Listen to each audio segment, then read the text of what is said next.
¿Cómo está República Dominicana actualmente? Ya sea en el tema gobierno, el tema de la pandemia, ¿cómo lo están llevando?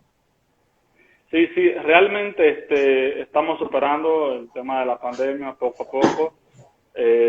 Hubo una reapertura de la economía. En cierto modo había mucha incertidumbre, ¿no? Con el manejo de la pandemia, no solo para la República Dominicana. Estoy seguro que para muchos otros gobiernos, al declararse este tipo de virus como pandemia y la gente tuvo mucha suspicacia como tal. Al principio sí hubo cuarentena, hubo toque de queda, muchas medidas ahí que a final de cuentas la población en general no acató porque básicamente no sirvió de mucho para disminuir el nivel de contagios, pero Ujú. aún así lo peligroso con el estado de emergencia que se proclamó, ¿no?, en la República Dominicana es que los gobiernos pueden hacer compras, contrataciones sin licitación alguna. También se nos limitan nuestras libertades, nuestros derechos. Se coarta, ¿no?, la libertad de expresión, la libertad de tránsito, ¿no? Pero aún así sí, hemos estado superando poquito a poquito la pandemia. Además, estuvimos en medio de unas elecciones. Creo que el único país de todo el mundo que tuvo elecciones presidenciales en medio de pandemia. Se eligió un presidente nuevo, un gobierno nuevo. Mm. Tuvimos que lidiar con eso en medio de la pandemia. Había una crisis sanitaria, pero había que asumir, ¿no?, las elecciones porque podría desencadenarse una crisis política, y cuando hay una crisis Ujú. política en un país es mucho más peligrosa que una crisis sanitaria. Aún así, tenemos un nuevo gobierno. Eh, Ideológicamente hablando, el partido es de centro izquierda, pero en materia económica han dado un gran ejemplo, diría yo, con recorte de gastos, disminuir impuestos, darle facilidades al sector privado, porque al final de cuentas es el sector privado que tiene toda la responsabilidad a la hora de dinamizar la economía. Y bueno, Claro. eso es básicamente un panorama general acerca de la República Dominicana en tiempos de pandemia. Ah, bien. O sea, ustedes ya no están en cuarentena, básicamente. Ahora La... mismo, ¿ah? Sí, Ahora sí, mismo de lunes decime. a viernes hay un toque de queda a partir de las 9 de la noche hasta las 5 de la mañana, y los fines de semana, sábado y domingo, hay un toque de queda a partir de las 7. Por ejemplo, aquí ya son las 7 de la noche, no podemos salir ya, al menos Claro. que tengamos permiso hoy. Pero en todo el día sí podemos salir con toda libertad, ir a los lugares que quisiéramos, ir a los parques, Ujú. normal. Claro, sí, Creo acá fue que en general... algo... ¿Ah? Sí, ¿Ah? decime. Decime. No, que también en Argentina también el caso ha sido muy preocupante, ¿no? Me parece que ustedes son el Y país que tiene el mayor contagio en América Latina. algo así, sí, estamos sexto, creo, en el mundo. Es un desastre. Este, la cuarentena en sí duró 2 semanas y después ya la gente empezó a salir. Y es un gobierno que se está todos los días contradiciendo. Y no son opiniones que van oscilando, o sea, van de una punta a otra. Primero es algo duro y después se ablanda completamente. Y claro, 2, 3 veces lo haces y ya después perdés la seriedad y la credibilidad, ¿no? Sí, Eh, me hay, siento un poco de tristeza, ¿no? Por el caso de Argentina, porque el país tiene un gobierno de completos idiotas. Sí, sí, totalmente. Estamos prácticamente como Venezuela, ¿no? Con dos presidentes. Uno, ahí es la figura oficial y la vice, que es la que evidentemente está ejecutando todo.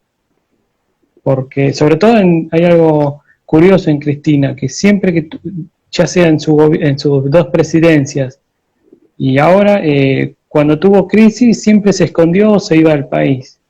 Y ahora, desde que es vicepresidenta, jamás habló, por ejemplo, ¿no? Después, Sí. bueno, hay De igual acto de forma, Paco, corrupción y... Sí, de igual forma quería hacerles una pregunta. ¿Este sí, partido sí. demócrata está aliado con algún otro partido? Cuéntame un poquito acerca de eso, porque nunca había tenido ni idea de ello. Claro, bueno, este es el Partido Demócrata Conservador, ¿sí? Es un partido centenario. Uno de sus fundadores fue Julio Roca, presidente de Argentina. Eh, tiene sello y tiene personería jurídica en 5 o 6 provincias de Argentina. Sería el equivalente al Partido Republicano en Estados Unidos, como para que te des una idea. Ya hace tiempo que no tiene figuras importantes o propias dentro del partido. Y ahora para el año que viene, las elecciones legislativas, queremos armar un frente que, bueno, aglutina a toda la centroderecha, ¿no? Y usted, Básicamente, ok, sí, ok, bien. en tres pilares, ¿no? De la defensa de la vida, de la libertad y de la propiedad privada. Muy bien, excelente. Conocí ese partido por ustedes y también porque me parece que Patricia Soprano se inscribió en el Partido Demócrata también. A partir de ahí Claro, empecé ella a se conocerlo un afilió poquito. hace varios años que está afiliado a Nicolás Márquez. Ah, qué bien, genial, genial. Sí, sí, sí. Bueno, yo me afilié en parte por él también, ¿no? O sea, la política es una herramienta más para dar la batalla cultural. En Excelente. definitiva, en la política es donde se activan los resortes. Qué bueno, qué bueno. Ahora, Entonces, ustedes tienen un gran reto ahora para reivindicar esa nueva derecha que tanto predica Agustín Laje y Nicolás Márquez. así es. Por ejemplo, mira, vos sabés que Argentina rechazó la ley del aborto en el año 2018 Sí. y ahora parece que la semana que viene van a presentar de nuevo el proyecto en senadores para volver a discutir la legalización del aborto.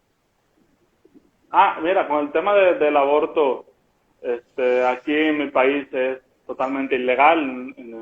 Aún así hay intentos, ¿no? Por promover el aborto por tres causales: violación, malformación del feto y cuando la vida de la madre peligra.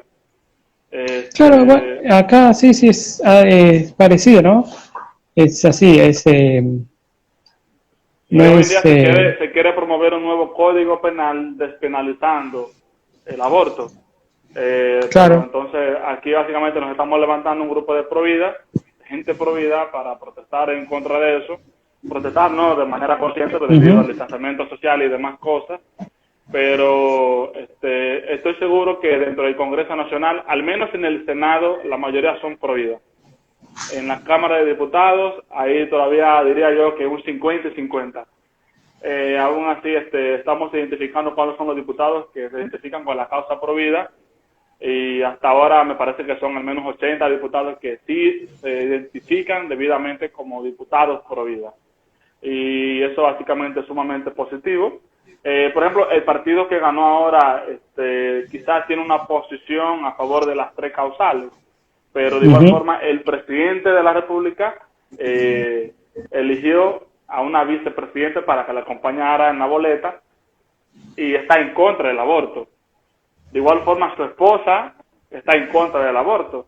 Es decir, Ah, bueno. que probablemente no, como tecnócrata, porque es un gobierno tecnócrata, una de las características de los gobiernos tecnócratas es que básicamente no tocan una tecla que le haga daño a su gobierno. Entonces, ellos sabiamente sabrán que aquí la Iglesia Católica, la Iglesia Evangélica, tiene mucha incidencia en la sociedad. Cuando existen estos intentos, ¿no?, de promover el aborto, saben que nos vamos a levantar y que vamos a rugir bien fuerte. Bien, Entonces, o sea que, por ejemplo, acá el gobierno de Macri lo suelen definir como un gobierno de tecnócratas, pero evidentemente no llegaron ni a hacer eso, porque ellos se tiraron tiros en los pies constantemente, traicionaron, pero desde el día uno a su electorado. es como dice Javier Milei, que el gobierno de Macri era un socialismo amarillo. A partir de ahí empecé yo Claro, a escuchar sí, ese término, socialismo así amarillo. es, sí, sí, sí, socialismo amarillo, claro, porque no hay cosas que no se entienden, ¿no? Son similares a los kirchneristas y es imposible despegarse. No, Exactamente. Entonces, como decía, otra ventaja que tenemos aquí en la sociedad dominicana es que es muy conservadora con los temas sociales, con los temas culturales. incluso dentro de Aquí, las ciudades. esto es un país muy religioso. Fue fundado, ¿no?, bajo los principios cristianos. Ujú. Y eso quizás es un punto a favor, ¿no? Pero de igual Claro. forma también tenemos otra gran desventaja, y es la carencia en cuanto a la educación política. Aquí la gente no sabe qué implica ser de izquierda, qué implica ser de derecha. El tema de las ideas políticas no es muy amplio, y por lo tanto ahí se presenta un doble reto para nosotros que queremos llevar al debate, ¿no?, este tipo de Ujú. ideas. Porque porque, bueno, también aquí confunden lo que es una persona liberal, porque de una vez lo tachan de progresista. Quizás entonces hemos sido influenciados, ¿no?, por aquella ola de las malas interpretaciones de los conceptos que ha habido en Estados Unidos, que ha habido en Canadá. Allá básicamente un liberal es progresista. Por eso los liberales originales, los que se identificaban, ¿no?, con la reducción del Estado, luego se reinventan y lanzan aquel término de libertario. Por lo menos Sí, en América Latina no podemos permitir que esa misma confusión en cuanto a las ideas políticas se siga expandiendo. Aquí debemos llamar al liberal al que lo es, conservador al que lo es, sin malas interpretaciones, sin tergiversaciones. claro. Bueno, eso es una buena, es un buen freno, ¿no? Para el progresismo, tener una sociedad básicamente conservadora.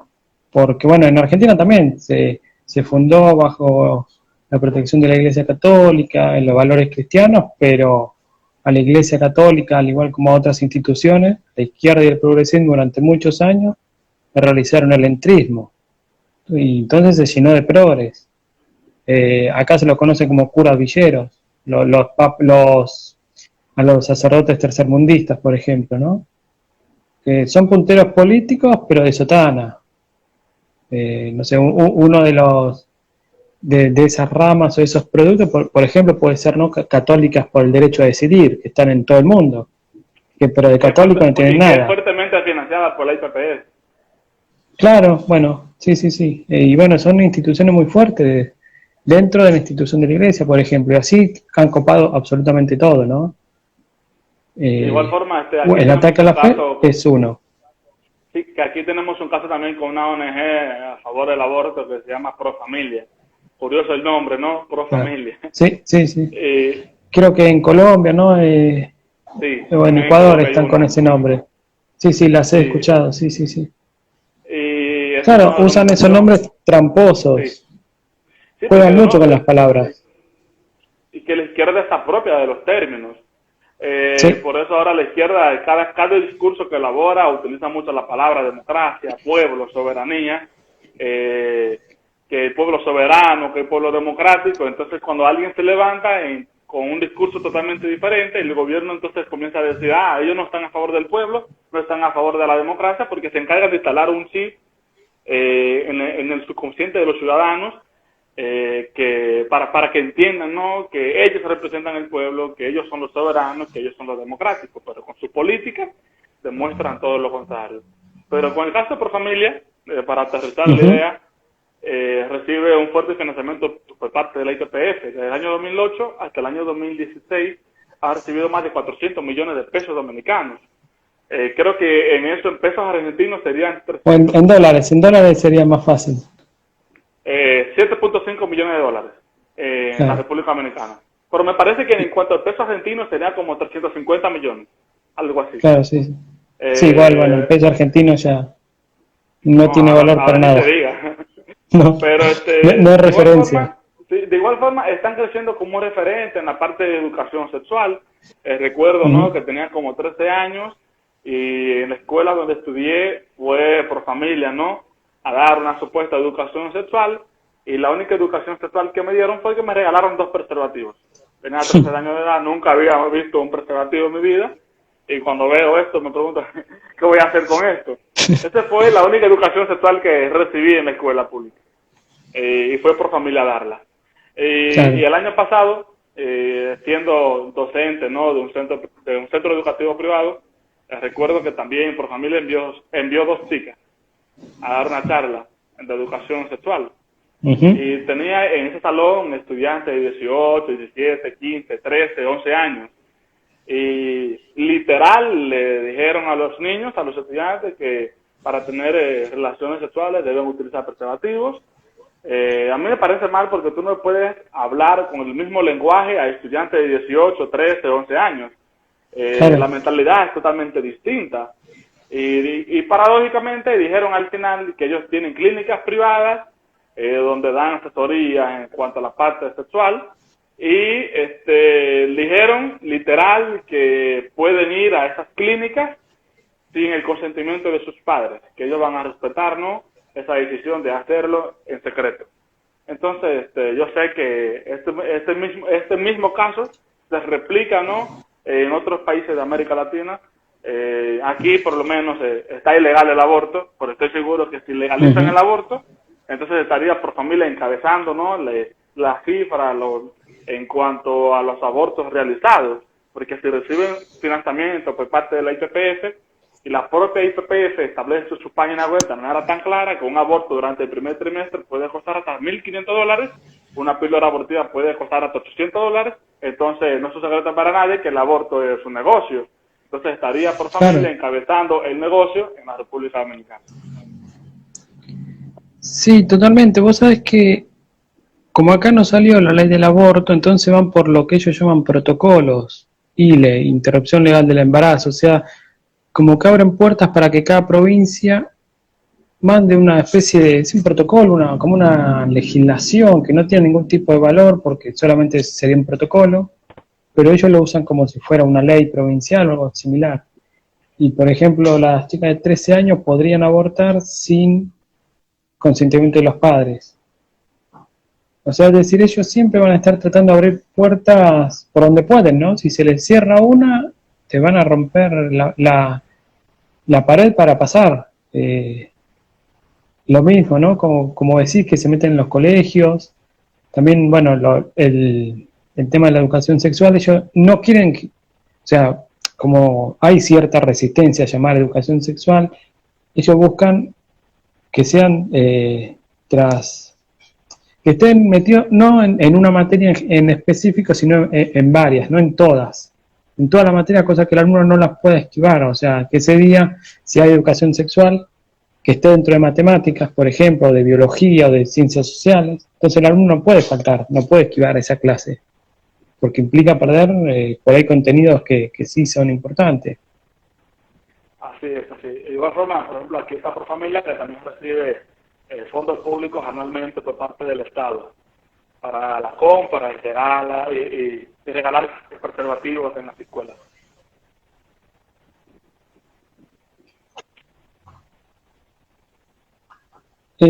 Allá, ¿cuántos habitantes tienen? ¿Cuántos habitantes tenemos en la República Dominicana? Sí, sí, sí, sí. La última cifra que escuché fue en el año 2018 y era 10.4 millones. 10, claro. Sí, no son tantos para incentivar tanto el aborto, ¿no? Y después van por el otro lado, ¿no? Que es la eutanasia. Sí, de igual forma, también tenemos un problema fronterizo, ¿no?, con el país vecino que es Haití. A esos 10.4 millones le sumaríamos 2 millones y algo de haitianos. Y bueno, a los 10.4 millones le estaríamos restando 1.5 millones de dominicanos que viven fuera del país. Pero en fin, la última cifra que tengo es esa, 10.4 millones, que no es tanto comparado a otros países de la región latinoamericana. No, pero bueno, es una isla, ¿no? Una isla que abarca 2 países. Una Si no me isla que equivoco. abarca 2 países. Sí. Países con culturas totalmente distintas. Claro, sí, sí, sí, sí. Y la educación allá está dividida en pública y privada, ¿no? Se divide en pública y privada. De igual forma, cada cual tiene sus debilidades. El sistema educativo requiere de muchas mejoras, porque de acuerdo con las últimas evaluaciones internacionales, por ejemplo PISA en el año 2018, de 80 países evaluados quedamos en los últimos en los renglones de matemáticas, ciencia, lectura. Damos pena, ¿no?, a nivel latinoamericano y a nivel nacional, a nivel global en la parte educativa como tal. Pero aún así, cada sistema privado, público, tiene sus debilidades. El sistema privado no paga bien y exige muchísimo. Entonces, en el sistema público, la paga es mucho más buena, pero la exigencia es mínima. Entonces, no hay un balance, ¿no?, en cuanto a esta parte. ¿Y es más o menos centralizado o es bastante libre? El De igual tema en forma, cuanto a dar contenido. dentro de la ley de educación se respeta la libertad que tienen los centros públicos a la hora de dictaminar sus reglas, sus normas, a la libertad que tienen sus padres a la hora de inscribir a sus niños en las escuelas o centros privados. También se reconoce la libertad quizá de la iniciativa privada, ¿no? A la hora de instalar un centro privado, pero de igual forma, a pesar de esa descentralización que se quiere promover, no hay libertad a la hora de aplicar el currículo educativo, es decir, que seguimos, ¿no?, en la misma ruleta que siempre nos mantiene cegados ideológicamente a través del currículo educativo. Claro, sí, sí, parece mentira, ¿no? Parece que estuviéramos hablando de un mismo país, porque acá es algo parecido. Cambian pequeñas sutilezas que en realidad no harían a la cuestión de fondo, ¿no? Pero es más o menos similar. Que bueno, esto se incluye no en el globalismo, que es homogeneizar a todas las sociedades y a todos los estados-nación. Así es. Yo Yo lo creo siempre digo personalmente que es así, ¿no? que en la parte del globalismo y eso, creo que la isla donde vivo quizás el proyecto que serviría como prototipo, ¿no?, a la hora de formar una aldea global, porque de igual forma la ONU, la OEA, la Unión Europea tienen sus narices metidas en esta isla tratando de que la República Dominicana cargue con los problemas de Haití. De igual forma la ONU tiene militares allá, estos órganos policiales para imponer la paz, el orden, pero de igual forma han fracasado rotundamente porque estos organismos también juegan a la par con la corrupción en la administración pública que hay en Haití. Entonces, si este proyecto aquí funciona a la hora de pretender que estos dos países totalmente diferentes en la parte cultural se unifiquen, entonces este mismo proyecto se estaría expandiendo, ¿no?, por todo el mundo, ¿no? Por eso decía, ¿no?, que tener esa aldea global, lógicamente necesitan dos países que sirvan como proyecto. Yo siempre digo que esta isla es el proyecto de la ONU y de la agenda globalista. Mira, vos sabés que es que me parece que es porque la ONU va seleccionando algo de cada país como para hacer más fuerza en algún aspecto que en otro, ¿no? Pero, no sé, los costarricenses dicen que ensayan con ellos. Nosotros decimos que ensayan con nosotros. No, vos decís que ensayan. Sí, todos como que nos sentimos, ¿no?, como una especie de laboratorio. Pero me parece que también es porque, bueno, están atacando a toda Hispanoamérica, desde no países europeos, que ya han caído prácticamente completamente, hasta ahora en América, desde Estados Unidos para abajo, bueno, Canadá, ¿no?, que es como la cumbre de la progresía, se va desparramando para toda América. Así es, y mira, también con el caso de la Unión Europea también se presenta otra problemática. Me parece que en los tratados que firma cada país, cuando los países del Medio Oriente se ven en conflictos bélicos y salen personas, cada país entonces estaría obligado, de los que pertenecen a la Unión Europea, a recibir hasta 600.000 inmigrantes, refugiados. Claro. Quizás esa fue uno de los motivos por los cuales los conservadores en Inglaterra promovieron el Brexit, a salir de Gran Bretaña de la Unión Europea. Y también otros conservadores, patriotas, promueven estas ideas en Italia, por eso está el famoso Italexit. Pero aún así, es más que claro, la Unión Europea es un claro ejemplo, ¿no?, de que esta agenda globalista no funciona, porque de igual forma, cuando recibimos ciertos inmigrantes por un proceso no viable, no por la parte legal, afecta directamente la cultura, ¿no?, y la manera de funcionar la economía, porque si yo tengo mis problemas económicos y aquí tenemos, por ejemplo, 1 millón de habitantes que no tienen trabajo, pues recibo 2 millones de inmigrantes, entonces va a crear un déficit. Acá no puedo, primero tengo que poner orden en mi casa antes de yo poner orden en otra. Esto es simple lógica.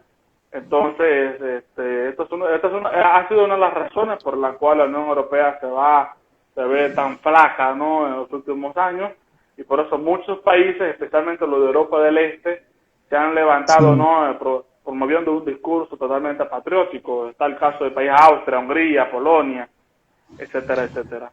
Y nada, por eso también la salida de Gran Bretaña de la Unión Europea también ha hecho que todos reflexionemos, porque Gran Bretaña era el país que más aportaba en cuanto a materia económica a la Unión Europea. Entonces, sabemos, ¿no?, que la salida provocó un gran daño. Y es lo mismo que pasaría, ¿no?, si otros países deciden salirse de Gran Bretaña. Perdón, de la Unión Europea. De la Unión Europea, claro. Sí, es que evidentemente la Unión Europea, ellos la venden como que nació como una especie de unión comercial, ¿no? Tener unificado la moneda, pero después fueron más allá. Entonces, una cosa es comerciar con tu vecino, otra cosa es vivir con tu vecino, ¿no? Tener a tu vecino en tu casa todo el día, haciendo lo que quiere. Y no es simple inmigración tampoco lo que se da allá. Ya rosa, si no es, el tráfico de personas en muchos casos. Así es, así es. Y bueno, con este tipo de temas hay mucha tela por cortar, realmente. Sí, y bueno, ya hablamos un poquito de educación, el tema de salud también, ¿no? Ustedes están saliendo, parece, de la epidemia, aunque ahora ya la ONU parece que no va a declarar más que es epidemia, sino que va a determinar determinados sectores donde va a ser endémica.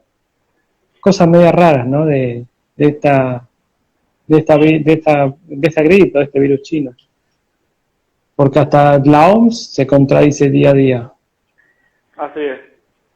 Son No, y fíjate, esto de la pandemia ha hecho que todos reflexionemos, ¿no?, en cuanto al manejo de los gobiernos, al manejo de la administración pública, y sobre todo que hay organismos que se venden con carácter científico, pero al final de cuentas tienen más intereses políticos y económicos que otra cosa.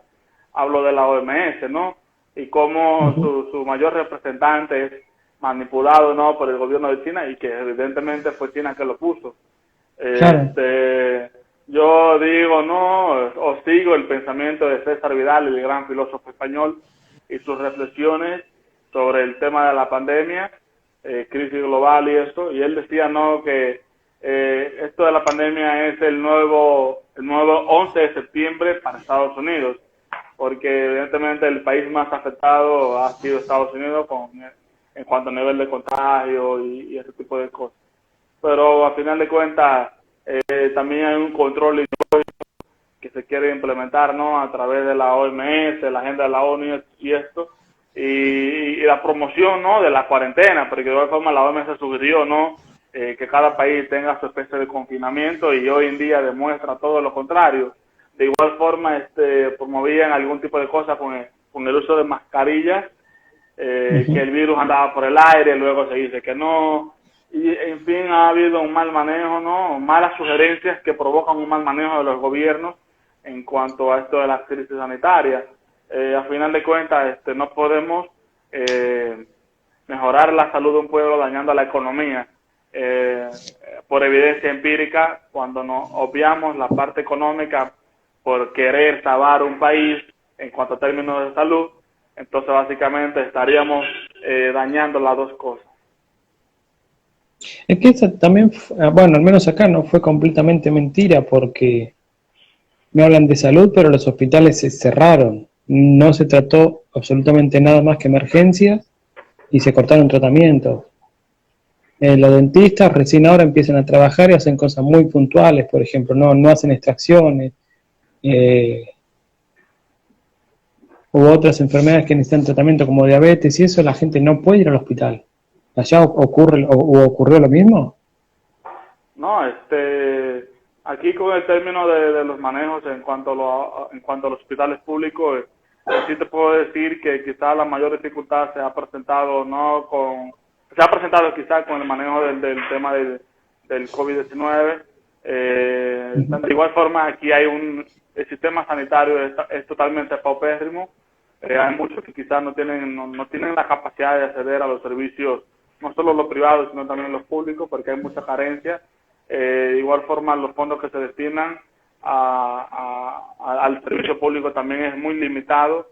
Por consiguiente, la mayoría de la población que no tiene un seguro de salud tendría mucha mayor dificultad con todo esto. Al final de cuentas, por evidencia empírica, ¿no?, también hay muchas personas que mueren de manera más alarmante de otras enfermedades que no necesariamente tenga que ser el COVID-19, pero por asuntos mediáticos, por tendencia, obviamos estas estadísticas y solo al parecer nos preocupan los que mueren por COVID-19.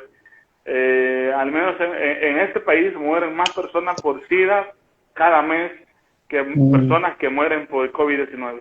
Entonces, por aquí no nos preocupamos por eso. Claro, esto también es curioso. Argentina no es un país que se caracterice por tener estadísticas serias, ¿no?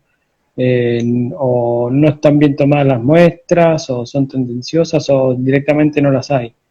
Siempre Argentina, en los diarios, en los noticieros, siempre hay dos contadores: el precio del dólar y el valor del riesgo país, ¿no? Que es en un numerito que te indica qué tan probable es que Argentina pague o no la deuda externa.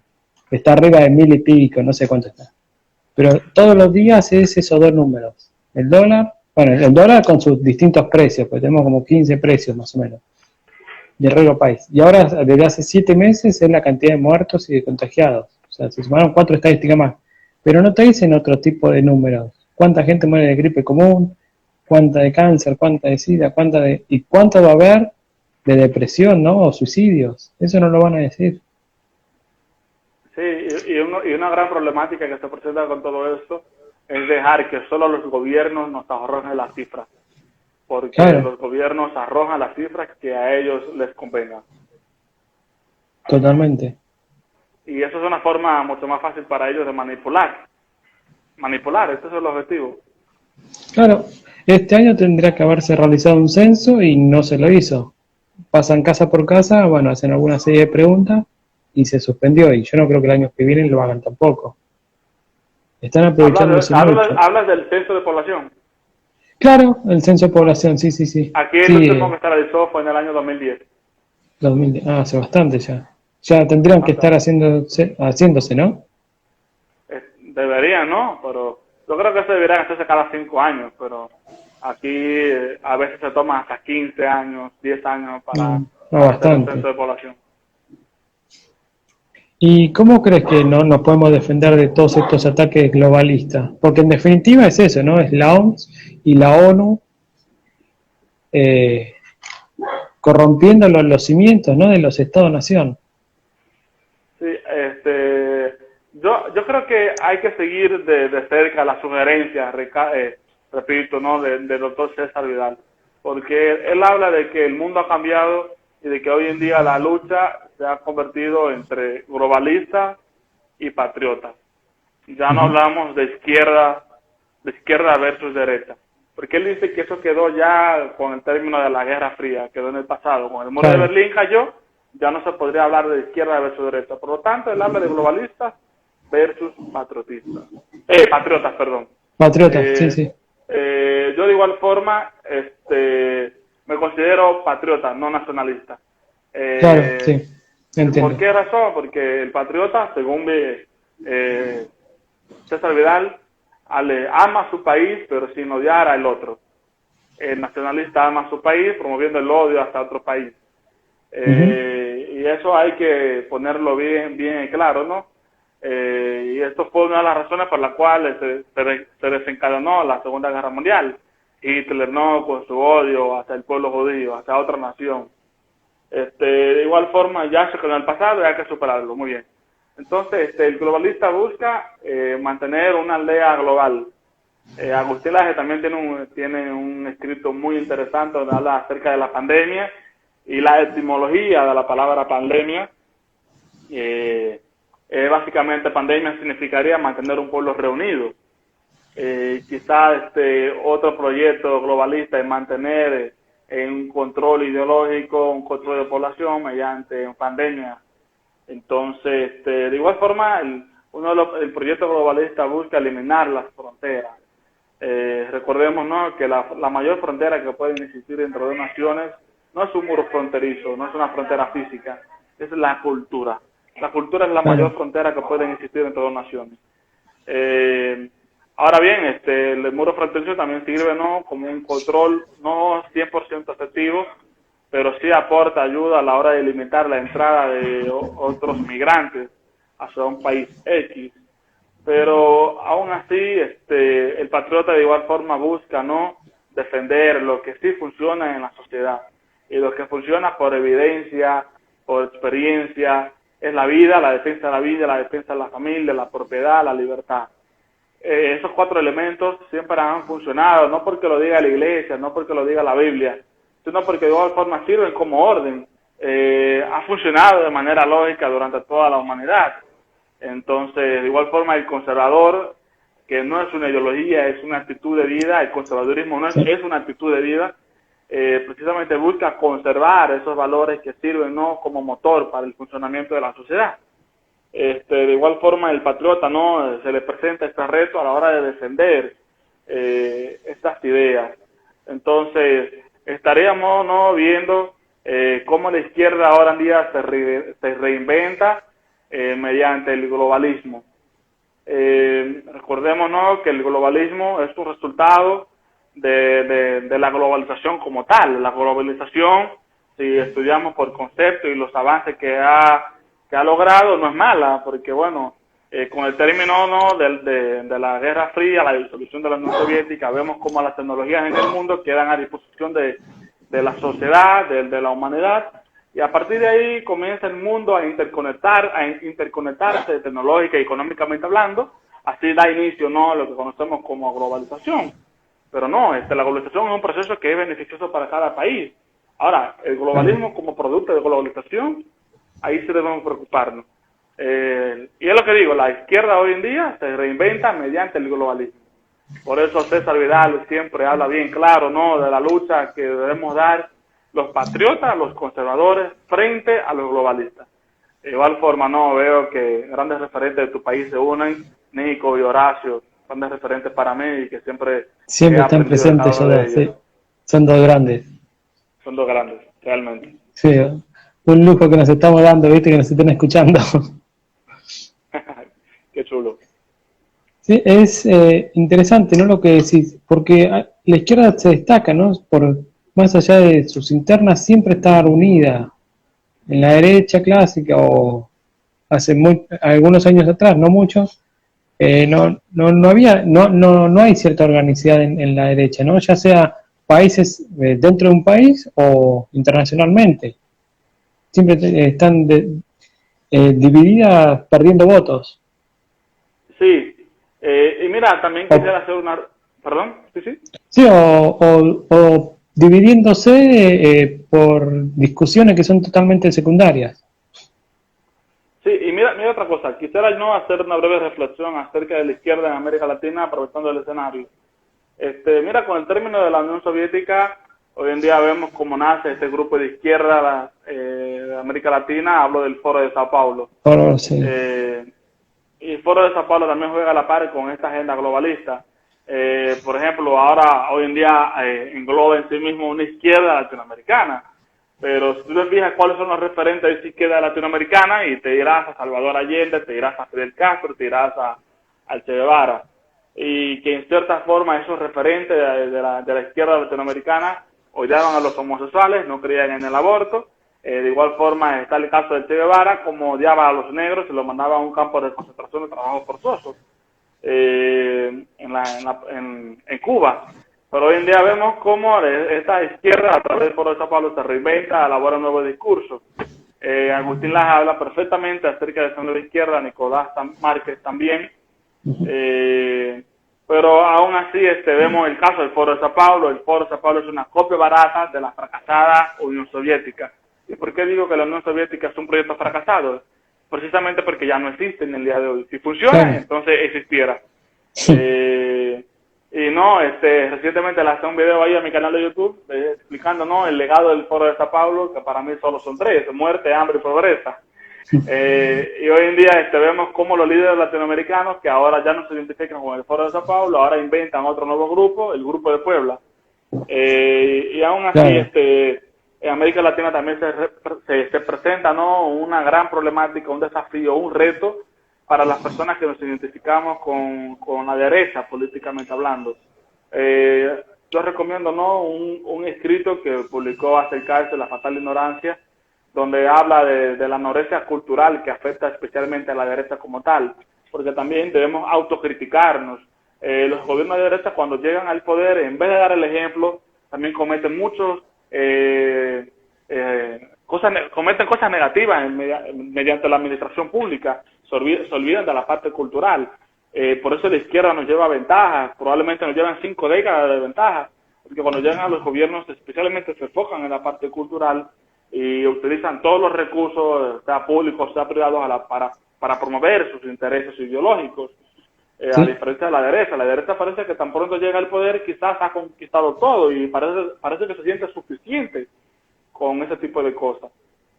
Pero especialmente se ha presentado un nuevo panorama, el mejor escenario para que la derecha se reinvente. Por eso hoy en día hablamos de una nueva derecha. Claro.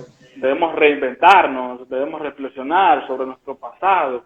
Entonces vemos como líderes de derecha se han levantado en América Latina. Hablo de Bolsonaro en Estados Unidos, aunque no es un país latinoamericano, sí tiene incidencia. Se puede hablar de Donald Trump. También en Chile está Kast. En Argentina podemos hablar de Gómez Centurión. Quizás en Uruguay, a la calle, pero que la calle quizás está jugando un poquito con los manuales en perspectiva de género. En Paraguay con Abdo Benítez.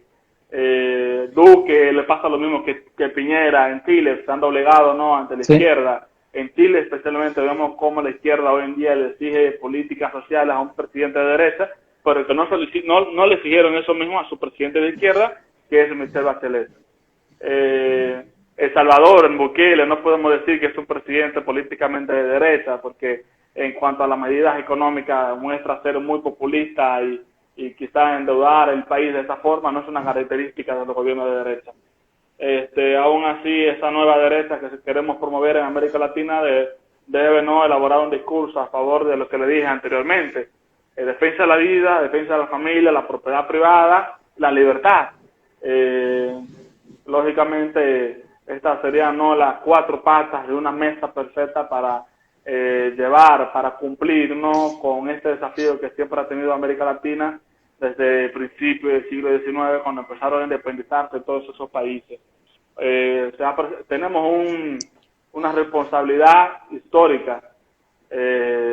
Recordemos que en América Latina en sus inicios hubo mucho caudillismo militar, y eso realmente retrocedió, ¿no?, un poco el avance que pudieron tener esos países latinoamericanos. Pero hoy en día, repito, se ha presentado el mejor escenario para que nosotros le levantemos nuestra voz y digamos que aún hay esperanza y que podemos no tapar esa laguna que ha quedado en toda la historia. Sí, si hay algo que es como para diferenciar, ¿no?, esta antigua derecha que parece que se conformaba solo con una prosperidad económica, que pues en el mediano y largo plazo no terminaba siendo tal, porque culturalmente, en educación, en absolutamente todos los demás campos, los entregaron a la izquierda, se los comieron crudos. Parece esta nueva camada de jóvenes, ¿no?, que jóvenes en el sentido también, ¿no?, de actitud, porque por ejemplo uno ve el caso de Estados Unidos, ¿no?, Trump y Biden, son 2 personas mayores, sin embargo uno ve en Trump un espíritu jovial a la hora de declarar, incluso de moverse, y de Biden no, se siente una persona anciana, ¿no?, prácticamente como que ya está ida, una izquierda que no se está renovando, por más que se pintan la fachada, pero son siempre lo mismo. Sí, y también vemos una izquierda totalmente hipócrita, ¿no? Por lo que les decía, la izquierda original detestaba básicamente a los negros, de cierta forma apoyaba la esclavitud. No solo hablo de quizás el caso de Che Guevara odiando a los negros en Cuba, sino vamos a la izquierda, a los comunistas de este país en África, Sudáfrica. El Partido Comunista Sudafricano odiaba a los negros, no permitía que ningún negro perteneciese a sus filas, tan solo hay que leerse el legado, los escritos que ha dejado Nelson Mandela. Nelson Mandela, como comunista como tal, deseaba pertenecer al Partido Comunista Sudafricano y no le permitieron. Por eso podríamos hablar en otro encuentro acerca de la historia de Nelson Mandela y el comunismo en Sudáfrica. Y aún así vemos como muchos izquierdistas originales detestaban el matrimonio igualitario, no creían que la homosexualidad era algo que no iba de la mano con aquella revolución del proletariado. En Cuba, por ejemplo, vemos el caso de Che Guevara y Fidel Castro, como le enviaban a campos de concentración a campo de trabajo forzoso. Sí, en la península en un letrero, de decía en un letrero, el trabajo lo hará hombre. Claro. Porque de igual forma consideraban que los gays no iban de la mano con aquel paraíso comunista. Por lo que decía, la izquierda hoy en día se reinventa, ahora llevan en sus marchas de lobby gay esto, pancartas, promoviendo una revolución con imágenes de Che Guevara, de Fidel Castro. De igual forma, vemos el caso de las feministas radicales, que el feminismo original ni siquiera tenía este corte totalmente marxista, pero luego viene Engels con su libro El origen de la familia, la propiedad privada y el Estado, comienza a reivindicar esa sociedad matriarcal manejada por un comunismo primitivo. Para mí Engels es el feminista más radical de todos, porque a partir de ahí vemos el cambio del feminismo como tal. Agustín Laje habla perfectamente de todo esto. Engels fue el que empezó a utilizar la palabra patriarcado. Sí, y también en su libro habla de una sociedad matriarcal, promueve la eliminación de la familia nuclear compuesta por un hombre y una mujer. Sugiere todas estas ideas porque para él la familia, el matrimonio son base de la propiedad privada y por consiguiente el sistema capitalista. Entonces la sugerencia de él es esa, eliminar todo esto para desplazar así el capitalismo como tal. Y Engels, junto a Karl Marx, son los fundadores del movimiento comunista. Claro. ¿Y por qué crees que atacan la fe y la familia, todos los movimientos progres? Porque esto también es una constante en todo Occidente. Sí, porque fíjate, la religión cristiana siempre ha sido un bastión en contra del comunismo en toda la humanidad, o a partir del inicio del comunismo como tal. Jesús no era socialista. ¿Perdón? ¿Jesús no era socialista? No, para nada. No tiraba panes, nos dicen que tiraban panes, dividía los panes. Porque multiplicaba los panes. Cuando Jesús incluso dice a lo del César, habla especialmente del Estado, de la figura que representa el Estado romano. César era el Estado romano. Entonces esa lucha contra el propio Estado básicamente no lo haría socialista, porque el socialista busca un Estado gigante. Pero aún así, aquella idea de una propiedad privada también tiene sus orígenes bíblicos. Si nos vamos a los mandamientos y vemos este mandamiento de no robarás, ahí ya se evidencia como precepto bíblico la propiedad privada. Por de igual forma, si nos vamos a la reforma protestante, como vemos que la postura calvinista influye bastante en Suiza y en Holanda y en estos países que están al norte de Europa. De igual forma vemos a Lutero promoviendo sus ideas en Alemania. De igual forma esto serviría como base del capitalismo. Max Weber habla perfectamente de todo esto, la relación que tiene el cristianismo, la reforma protestante con el capitalismo y demás.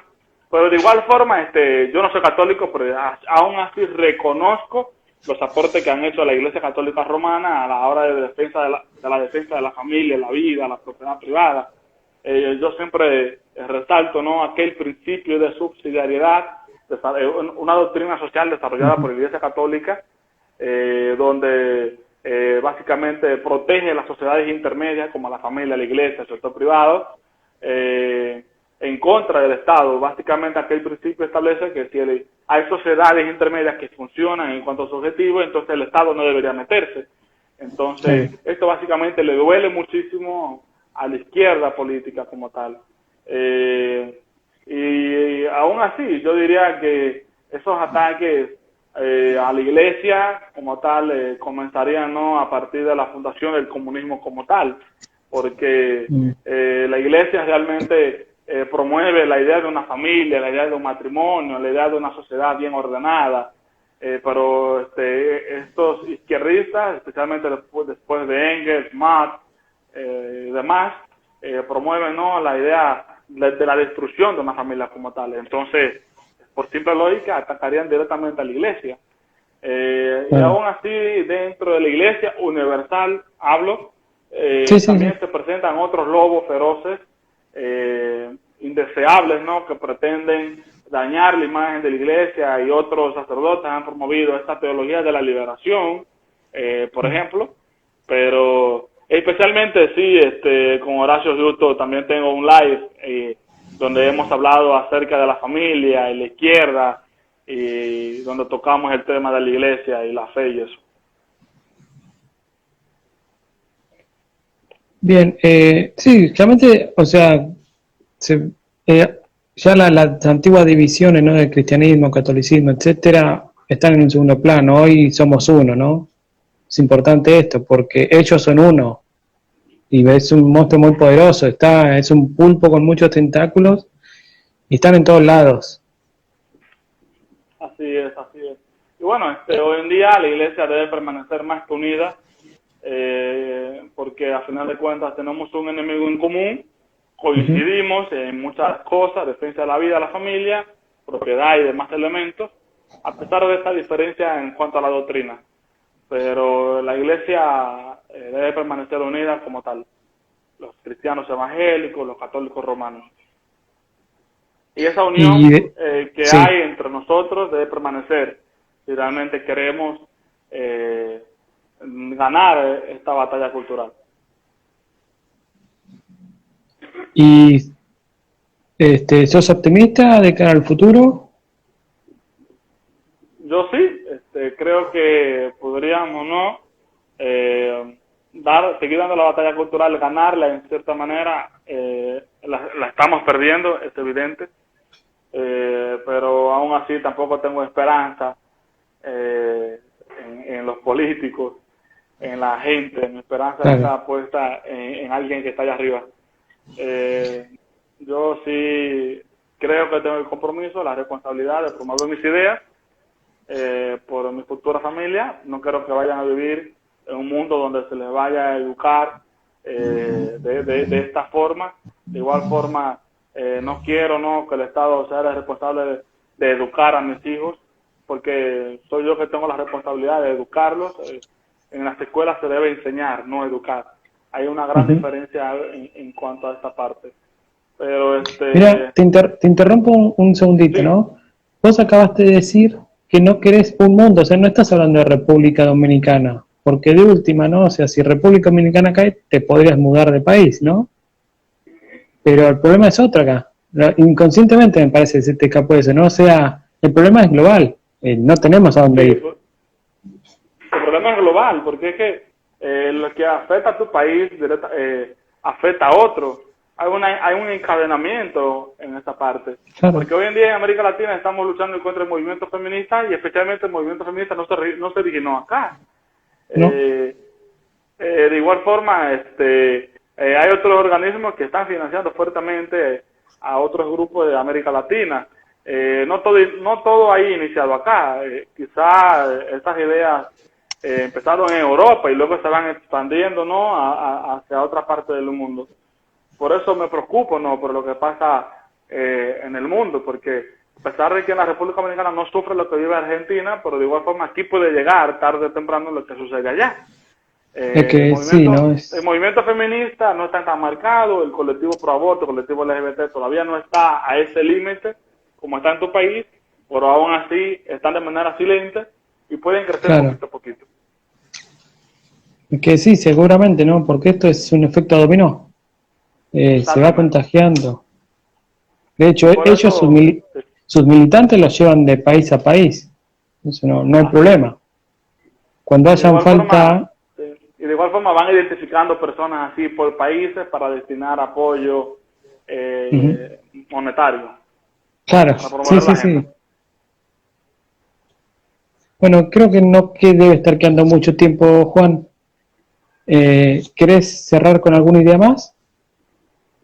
Lo único que diría para terminar es que los jóvenes tenemos un gran reto, debemos formarnos políticamente, debemos volver a la lectura, tenemos que tener un compromiso con esta causa, debemos ser rebeldes con nuestras ideas, debemos impactar en todos los medios. A nosotros casi no nos invitan a la televisión, al periódico, no nos invitan a la radio, pero sí tenemos las redes sociales. Y a pesar de las censuras que hay, a pesar de que nos quieren callar, recordemos algo. Que cuando algo es tan promovido en los medios públicos, es por su alta tasa de rechazo. Es porque la masa no lo quiere aceptar a simple vista. Por eso estos medios, estos grupos financian de manera masiva para que grupos promuevan una idea contraria a la mayoría. Por eso vemos, ¿no?, como en los medios de comunicación hay un fuerte adoctrinamiento de manera inconsciente, de manera silente. Sí tenemos que participar políticamente hablando.